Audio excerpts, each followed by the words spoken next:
Now, Swedish investigators are expected to decide this week whether the investigation against the founder of WikiLeaks, Julian Assange, should continue. Now, he was accused of rape in 2011, shortly before receiving political asylum at the Embassy of Ecuador in London. Assange himself says he's done nothing wrong and points to evidence proving the case. But UK and Sweden still haven't lifted a detention order on him. The latest holdup in his case has to do with the translation of his testimony. RT's Alexei Yaroshevsky reports. 6 years since the investigation into accusations of rape against the founder of WikiLeaks, Julian Assange, started, Swedish prosecutors still cannot decide whether they want the probe to continue. In November last year, Assange testified to an Ecuadorian prosecutor inside the country's embassy in London, where he has been holed up since 2012. The testimony, written in Spanish, was handed over to the Swedish authorities in January, which they confirmed on their website, saying it had several hundred pages and it would take several weeks to translate them. However, it's now been over 2 months since then, and one has to wonder whether it can take this long to translate several hundred pages from Spanish.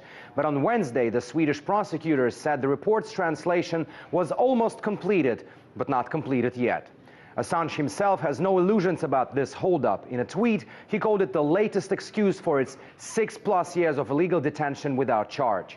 What adds more controversy to the issue is that in 2016, a designated UN panel ruled after a 16-month investigation that Assange should be freed and his detention should be lifted. The UK attempted to appeal the UN's decision, but lost. And Ecuador's embassy in London is still being surveilled by the police in case Assange decides to leave it so that he could be arrested on the spot. In a nutshell, he can only walk out of his forced refuge if both Stockholm and London decide to stop pursuing a case against him.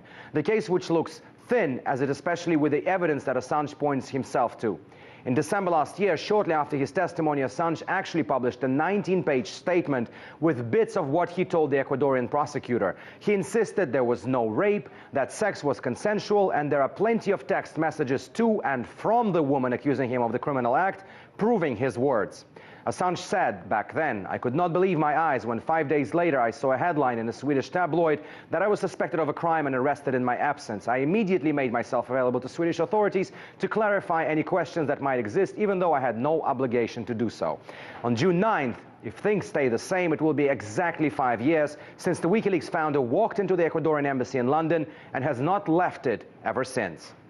Alexei Yaroshevsky, RT, reporting from Washington, D.C.